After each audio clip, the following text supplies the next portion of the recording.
Hey there, and welcome back to another episode of Broke Up, Not Broken. If you're going through a divorce, don't worry, you're not alone. This is your one-stop shop for mastering your life and your finances throughout the entire divorce process. Today, we're thrilled to have Dr. Barb, Provost and Maggie Nielsen with us. Dr. Barb is the founder of Purse Strings LLC, an organization that offers straightforward financial advice and an available for hire network of vetted professionals, which I am one, who specialize in serving women. Barb is a consultant, pioneer, feminist, and game changer. I would agree with that. She holds a doctorate of adult education and earned a dual master's. She believes all women deserve financial freedom. Maggie is a big believer that money is freedom, and Maggie's mission is to empower women to take control of their financial future and make informed choices about how they manage their money. With an MBA degree and several years of working with and engaging with financial planners and professionals, Maggie is dedicated to helping women create their own financial journeys. So listen, if you're feeling overwhelmed by your divorce or your current station in life, please don't be. The gang is here to help us break it down so you can feel confident and prepared by creating a clearer picture of not only your financial situation, but how you can tackle the personal challenges that you might be facing. So grab a cup of coffee or your beverage of choice, buckle up, and let's once again get you personally and financially empowered. Ladies, it is so great to have you with us. Yay, we're so Jamie. Thank you.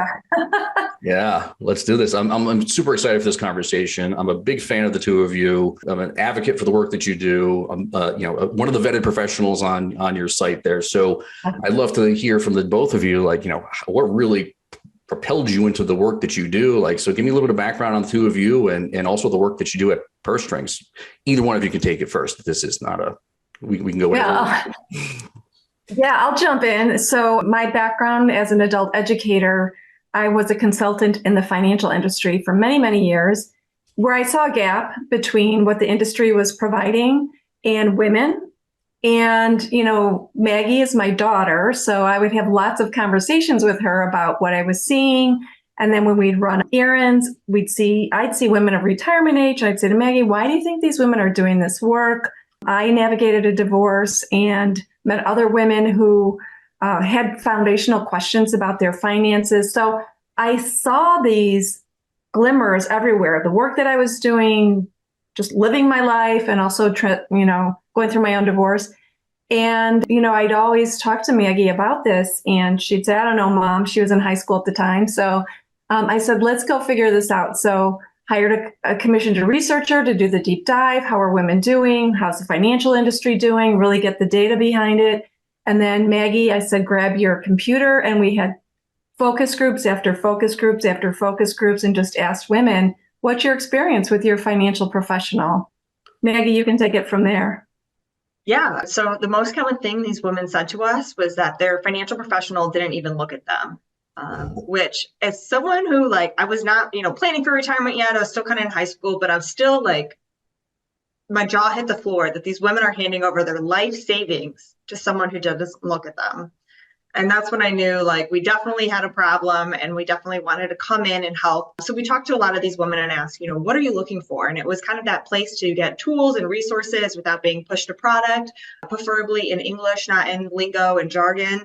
But then it was, who can I go to? Who can I really trust? We need some people to help implement some of these different things. And that's where we really went out to go find these professionals who do want to serve women, who want to look at you, who will, talk to you and not, belittle you in any way, but really help empower you, whether you're going through divorce, whether you're starting a business, whatever it may be. And those are what we call our Purse Strings approved professionals, which of course, Jamie, you are one. And that way women can have that resource to go to get that education and find those professionals to work with. Awesome. I cannot believe that you're coming out of that focus group, that was the experience that most women have. I guess I can and I can't believe it, right? Because I've been a financial planner for almost 20 years now. And I remember even, I started my career in 2004 in a big name firm called Morgan Stanley, right? With the big mahogany desks and everything was, very, very, very fancy. And it was past the time where you could still smoke in your office. But I can see where you're coming from, right? And I think that's one of the things that when I used to coach and train financial advisors at a company called Fidelity Investments, I did that for a few years. And one of the things that we always talked about was really just leading with empathy and compassion and the EQ, the emotional stuff, right? Versus the IQ, because I'll just say it, not to be sexist, but dudes like me, that's kind of where we start, especially in the world that we're in, where it's like, oh, well, you have this problem. Let me tell you how I'm going to help you fix it. Yeah. Versus getting an understanding of, okay, well, why is that a problem for you? Why do you have that concern? Really diving deep into the why behind, the women that you're working with are feeling the way they are. Yeah. It's funny when I tell people, women, the women told us their financial advisor didn't even look at them. They just nod their head and they go, yeah. And then they tell us their story of exactly what happened to them. So it's universal. Whenever I say that, nobody's ever said to me, oh, that never happened to me. They're like, it happens to me all the time with my financial advisor and lots of other industries as well. So, but in the financial industry, there is a lot of training that goes on that is targeted on reaching a goal at month end. So it gets very transactional and very product salesy and not relationship building. And then that's where it falls apart for women and they just don't trust. So what should women look for when they're trying to hire a financial professional? I have my opinion, but I want to hear yours. Yeah, jump in. Well, I would say, we have a whole list on our site, what women should look for. First of all, they should interview them, not just go to their brother's brother-in-law or whomever was referred to them, but really know for themselves what it is they're looking for. And then interview, we say at least 3, and have a conversation with them. See if you're feeling the vibe. A, are they listening to you? B, did they show up on time? C, do they look like someone you're going to hand $100,000 check to? B, are they answering your questions in a way that's not belittling to you, that it's very complete? Are they not using jargon? Are they being, kind and compassionate and, showing that kind of empathy, like you said? And do you feel like you're building some little, what I call trust nuggets, which they build along the way if they're doing all the right and appropriate things? And then just say, thank you, I'm going to interview a few people, which should be fine. See if there's any follow-up, things like that. Mm-hmm. Maggie, one of the things that we talk about a lot in our conversations with prospective clients, and one of the things I think, we're not perfect by any stretch of the imagination, but one of the things I think we do really well is try to educate our clients on the decisions that they have to make and the terminology and the jargon that Dr. Barb was just talking about. So from a financial literacy perspective, right? Like we've obviously missed the mark there. So what are some resources that folks can leverage? I know there's a bunch of stuff on your website, but where do people start when they want to get an understanding of how, like, the financial aspect of this stuff? Yeah. I mean, we always start with, you've got to look at what money's coming in and what's going out. You have to know what's really happening on the day to day and those different things. We do have a sheet of like, where's my money going, just to kind of track that day in, day out. But then, when it comes to separation, it's about all your assets and where those are and if they're on the computer or if it's a file or, what document. So we do have like a whole checklist of all those documents that you can kind of collect to bring to that CDFA that you're going to work with. So where the retirement accounts are or the pensions or whatever else you may have going on, whose name is on the house and all those different things. So it's a checklist to really bring to your professional so you have all those assets. And then also shares on there, those other professionals you might need if you're doing the mediation route, or if you're doing an attorney route, or if you might need, like a CDLP or whatever it may be on your journey as well, because it does take a team when it comes to divorce. And, there is jargon that you didn't know you needed to know until you go into that process, and so there's always a learning curve, but we really try to break some of that down and provide that information as well as some nuggets, of opening your own bank account, keeping an eye on your credit score and those different things along the way as well. Yeah. You just used a couple acronyms there that people that are listening may not be familiar with. So talk a little bit more about the CDFA. Again, I can talk about this all day long, but I want to hear, your perspective on the work that we do. So CDFA and then CDLP, can you just elaborate a little more on the role that those two people play? Yeah, so the Certified Divorce Financial Analyst is a type of financial professional who really helps you with the finances. So we always say, the attorney, they know the law, they know the legalities, but the CDFA really knows about the finances. So really dividing those the house assets, those investment assets, because a dollar today is not a dollar tomorrow. And we want to make sure those assets are split well. But then a CDLP is a certified divorce lending professional, and they help understand kind of the house and the assets. And let's say you're buying the house off your partner, how does the child support play into that? What if you only get the child support for 2 years? How does that play out to the loan? And all these different moving parts that are really nuanced aspects when it comes to divorce. So having a professional like that can really help you understand, can you afford to keep that house, or if that's the best fit for your financial situation, and how to make that happen with the loans and all those things as well. Got it. Thank you for elaborating. One of the things that we always come up against, it seems like everyone wants to keep the house. Yeah. But and I don't know, and maybe you can kind of glean some insight into this. So it has to be an emotional attachment to it, right? There has to be, because when I look at the mathematics of this, sometimes I had this conversation the other day with another client. I'm like, as a matter of fact, it was a prospective client I talked to yesterday. She literally broke out the spreadsheet she had, and she had about a $4,000 a month shortfall in her budget if she were to keep the house. And I told her, and I said this in jest, but I kind of said it like to help her bring her back to reality. Like, I feel like we're really good at what we do, but I'm not a magician. So where do we go from here? So how do we handle that? Like, I mean, what are you, obviously you talked about the emotional aspects of that and some of the things that women want to think about, like just carte blanche here. Yeah. So I get that, right? It's the house you've raised your children. Maybe you brought your babies home there. You had a nursery. You've had a lot of life and family experiences there. Maybe they're in your school district, or you like your neighbors. There's a lot to have to change and upset if you feel like, do I have to move? Like, can I just stay put? Everything else is unrest. The family splitting up, the children are undone. Can I at least stay put? However, it's like you say, it's not always financially savvy to do so.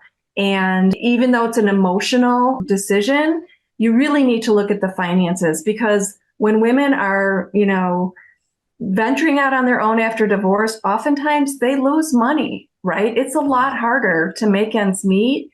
You're going to get probably child support. Maybe you're going to get some kind of income monthly, but that goes away after a certain point in time. And now's the time to make really good but very difficult decisions on maybe downsizing, moving to a smaller house, maybe trying to stay into the same community, but really being open to options. And I can't say that enough, because these financial decisions and impacts will impact you in your future to the point where it can be really detrimental. And yeah, just to piggyback on that, I know it's really just diving into, why you want to keep the house. As I know when Barb, you got divorced, we moved and we rented a house, which was really great because, man, if we kept that lawn that we had to keep up with, if we kept all the different things, the AC units and the roofing and, all the different things, the shoveling, I mean, we wouldn't have been able to do it because that's something we used to do as a family of 4. And now that it's just 2 of us and, I was going to school and you're working, we don't even have time to manage all that much as want to do all of it. Right. And so it's really kind of thinking now as a one person owning the house, like, can I afford to and have time or want to do all these different things that we're not house people. We're not, we're not fixing things. So it's like, all right, it's either have more money to hire out or find something smaller or different that, it's a homeowners association where they take care of the shoveling and everything else for you. And then it's a lot easier. So it's also, kind of seeing what's on your plate and what's that best next direction as well. Yeah, you have to plan for the contingencies also, right? Like the water heater is bound to break, or there's going to be, I know where you are, Dr. Barb. I mean, it's you have ice dams in the winter with snow and everything else. I grew up in New England, so I'm well familiar with ice dams and water leaks in the winter. So it's things like that happen all the time. So, and one of the things we talk about with pretty much everyone is make sure you have that emergency reserve, there to cover those expenses, because day one of your newfound life, you go from maybe a dual income family to a single income family, or you went from being the homemaker to now you have to figure it all out. And if you don't have a cash cushion in place to be able to support yourself when the inevitable happens, it can be a real problem. You go into more credit card debt and so on. And, it's not sexy, but that's one of the things we talk about all the time, and just, putting some cash to the side. Yeah, it's so important because it's not if it happens, it's when it happens. And houses are expensive, like you say. I mean, houses are expensive. And I am, like Maggie said, I'm not a house person. I don't do maintenance. I'd have to hire out for all of that, which is expensive. So I really made a clear decision to downsize to a place that was more affordable and accommodated the fact that I didn't want to do the lawn and all of that. Either one of you can take this question, but what are some of the other financial pitfalls that people come across either during the divorce or after the divorce that they need to prepare for? The one that I really hear about a lot is it's emotional time.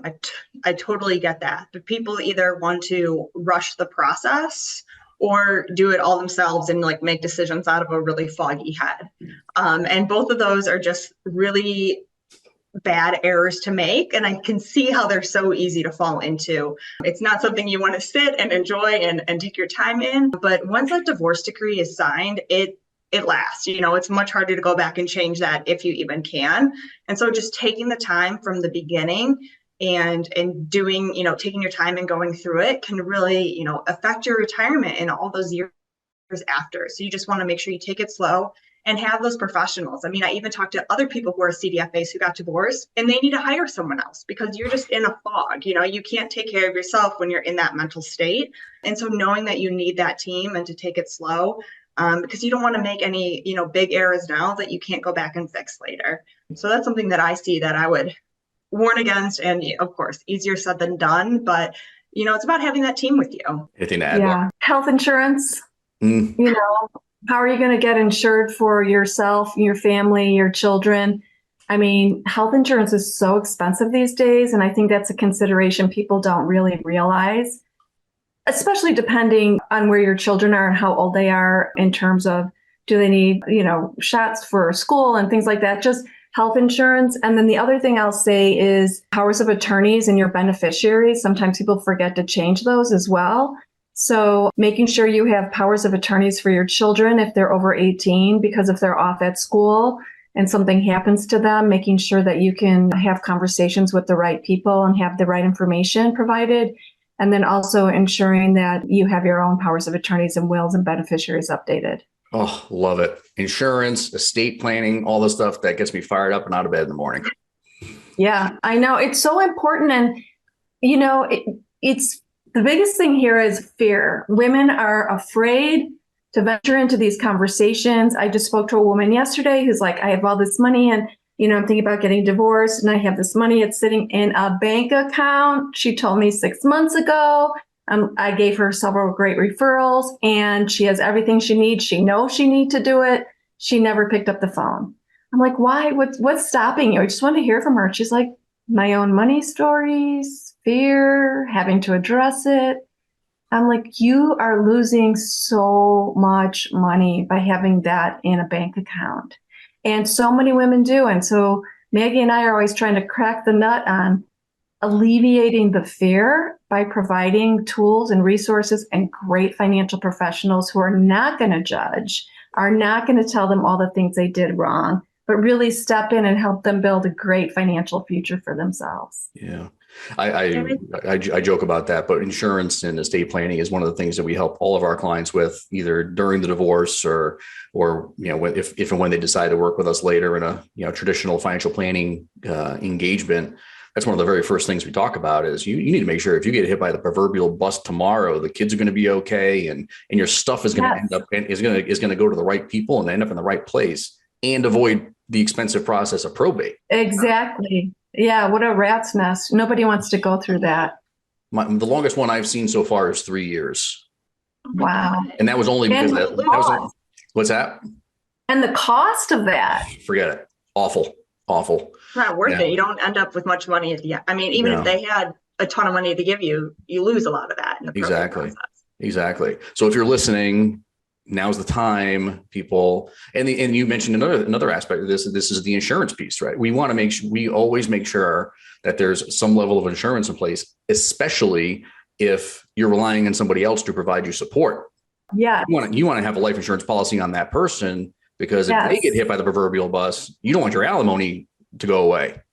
Right. Which I don't think a lot of people know, that you can kind of take out life insurance on someone else. I think that was like a new thing for me to learn. And it's kind of like an interesting concept, but it is something that you have to take on, even though, they can get life insurance on themselves, but you can take it out on them as well, which is interesting. And they have to agree to it. I mean, you can't necessarily take out put a hit out on somebody and take life insurance, put a life insurance policy on somebody else at the same time. But they have to agree to it. The problem that we run into a lot, and I'm actually, as we're talking about this, I'm thinking about one particular client that we have right now. They went ahead and just finalized the divorce without even having the conversation with us about it. So if you are in the process of going through a divorce and you haven't signed on the dotted line yet relative to the divorce decree, and you're receiving support, one of the clauses in there should be petitioner or respondent, whoever it is, agrees to allow the other person to get a life insurance policy and that's exactly what happened in my own case. And I had to have a life insurance policy. So if anything happened to me, alimony, the balance of whatever alimony was due would be paid to my ex-spouse. And the kids were going to be okay. And the beauty of that is you can change the beneficiaries over time, and you can reduce the amount so it corresponds to how much you owe. So you have total control over it, but you absolutely need to have something in place. And then another thing, Maggie, that you mentioned too, was the fogginess that you face when you're going through this, and the emotional. This is the IQ versus EQ that we face all the time. And I'll just share with the two of you about my own personal situation. I had been doing this work for almost 14 years when I was going through my 13 years ish when I was going through my divorce.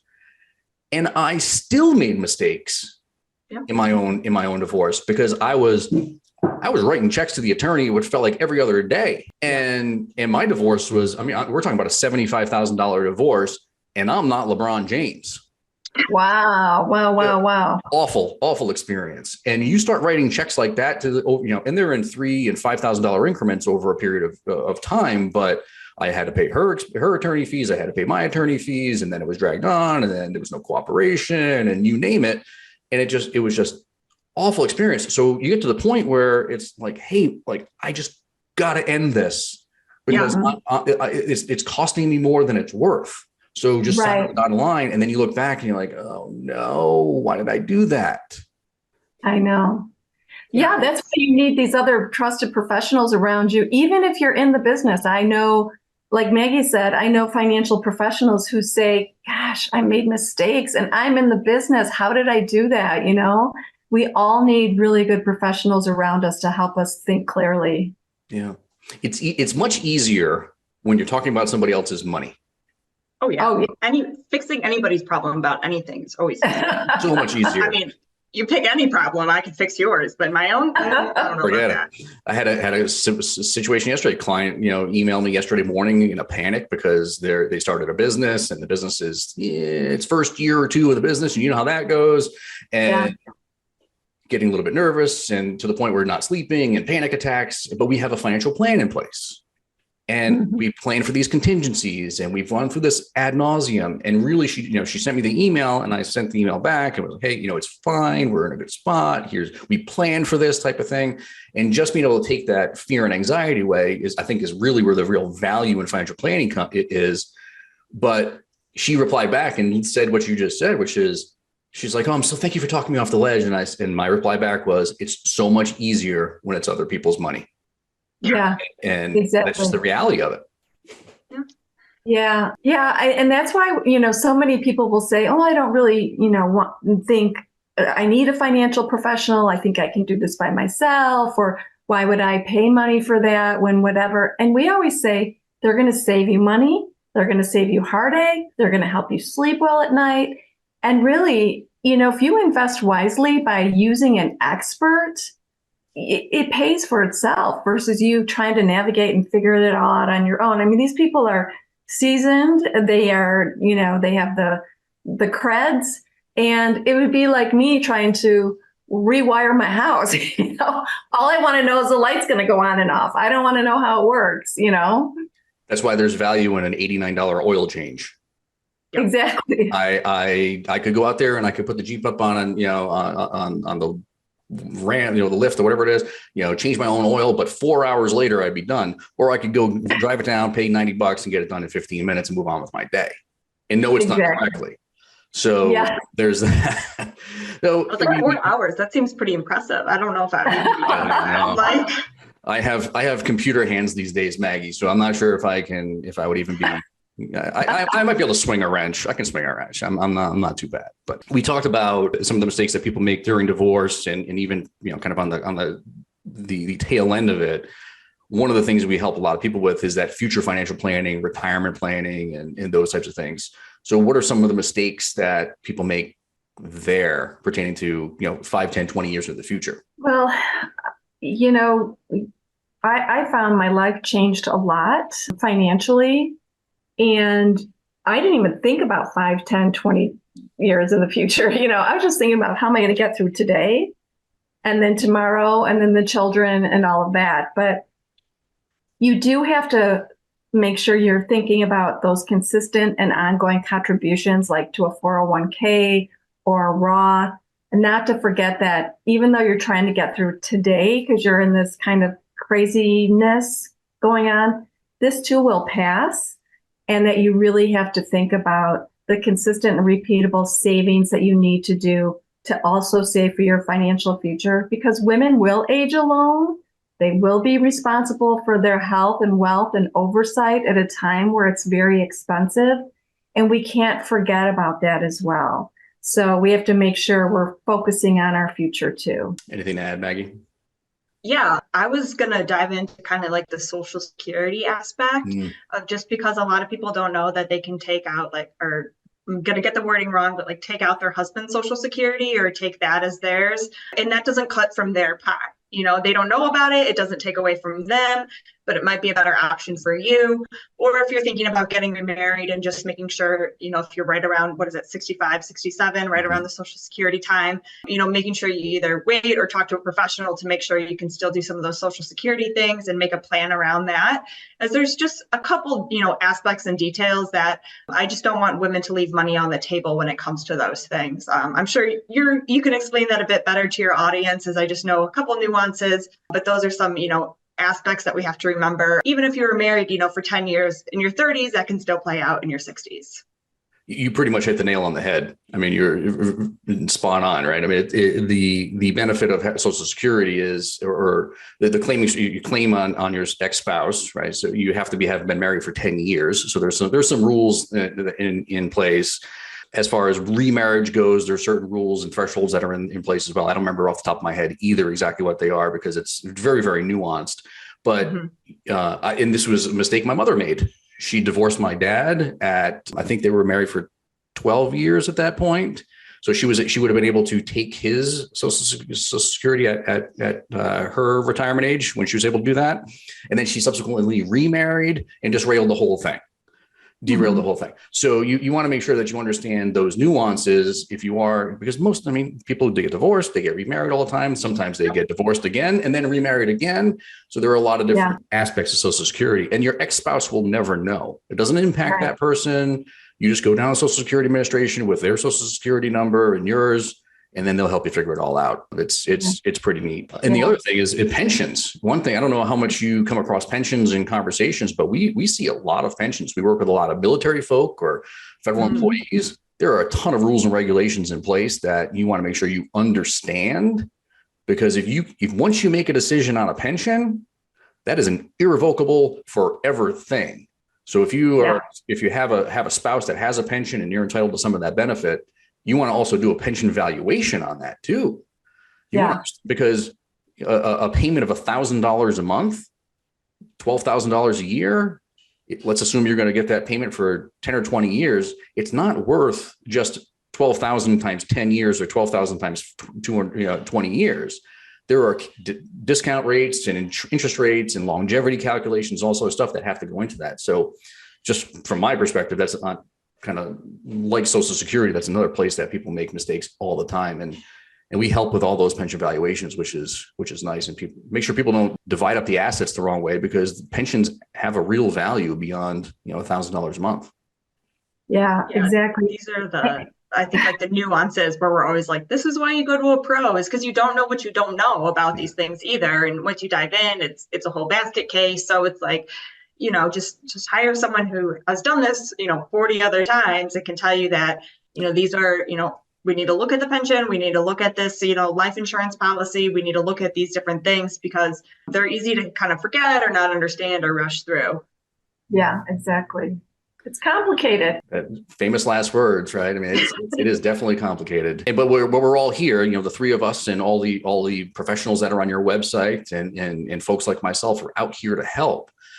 So I'm sure you have some pretty good case studies that you've seen along the way. Well, we always tell women, determine if you need first a mediator or an attorney.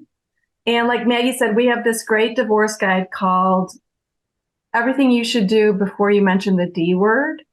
So it's all about prepping, right? Because it's how often do people really have all their ducks in a row? Where's their insurance? Where are all their accounts? Where's the pension? Where's the 401k?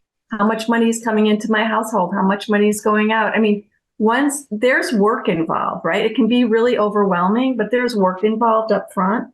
And once they can get all that paperwork in order, it's going to save them money because then they're going to be more organized, right, Jamie, when they go to you with their pile of paperwork and say, this is everything I have, or go to an attorney or a mediator. And then, decisions about the house. They're experts on that side. Are you going to sell? Are you going to buy? Do you have the money? What's your new income? All of that's changing. So while we don't like to scare people, we often do say it might take a team of people because it might take a mediator or an attorney or both. It might take, a CDFA like yourself. It could take a lending professional and a realtor, right? There's 5 people right there.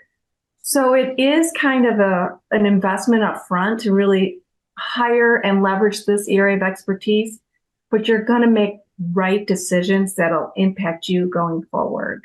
So, divorce is a hairy time, and this is when you want to lean on your experts and pay for that expert advice to make the best decisions for your future. Yeah. I call it creating Team U. Love it. I love it. Yeah, creating Team U, which is one of my biggest mistakes in my own divorce. I feel like you left out of your team. What's that? Who do you feel like you left out of your team? Or did you just have an attorney? I just had an attorney. I probably should have hired my own CDFA. And I think from my perspective, I always tell people you need to have your loved ones, your family there to support you. That you have that support. You have a therapist, you have a divorce coach, somebody that can help you handle the emotional aspects of things. CDFAs like myself to handle the financial. You have your attorney. I mean, the list goes on and on of resources that are available. And some of these resources weren't available in when I was in divorce. A lot of this stuff is new. I had no idea that divorce coaches existed, or even just the Facebook groups that are out there. We have a Facebook. Yeah. We have a Facebook group called Preparing Financially for Divorce, which is really just us to give free guidance and resources and everything else on a daily basis. Stuff like that didn't exist when I was going through my divorce. So I was like, I got John Wayne syndrome. I was like, I have the financial piece of this down pat, no problem. I'm going to hire a really good attorney, and then I'm just going to keep my family, at arm's length because I don't want them to be involved in it. And it just like I lost family and family members over it. I lost friends over it because they were only hearing one side of the story, and I didn't want to bring it in. It was just a disaster. But lessons learned for sure. Yeah. So I really appreciate the time and the work that the two of you do and being able to work with you, right? I mean, this is, I think we're all in this for all the right reasons. So kind of, this is the carte blanche, open mic session of this conversation. Any last tidbits or anything that we didn't cover that you think listeners should hear from the two of you? I think it's about creating your team, finding the right resources, and really, this is the reason why we created Purse Strings. We did the heavy lifting for these women, whether they're going through divorce or widowed, needing to pay down debt, they want to buy a house, wherever they are in their financial journey, we give them these free resources and access to a spectacular, vetted financial professionals like yourself who are going to be there for these women to help them make smart financial decisions. I mean, that's our mission. There's no other place like it that really focuses on women in this way and gives them access to these free tools and resources. And we talk and vet every single professional that comes our way. So we don't take all comers. We're very selective. And we just want women to know, use these resources. We're here to help women live a life that we say is financially fearless and full of choices. That is awesome. Well, all the resources are going to be up on the website for everybody to access. So if you're driving, don't hesitate. Don't like pull over and start jotting down Dr. Barb and Maggie's information. Flattered. What's that? I'm flattered though, if you were. Yeah, if you were a screeching halt on the freeway to jot down Maggie's contact information. But we'll have all their contact information, links to the Purse Strings website. Again, I can't be more of an advocate for the work that the two of you are doing. It's amazing, and it's good to know that people like you exist and you're out there and helping as many people as you possibly can. So, thanks again for tuning in, for listening to our conversation today. Like, follow, subscribe, do all the things you need to do to make sure you get up to date on all upcoming episodes and for future episodes. So, thanks again for listening in. I appreciate you doing so, and thanks again, ladies, for your time today. Thank you, Thank Jamie. you.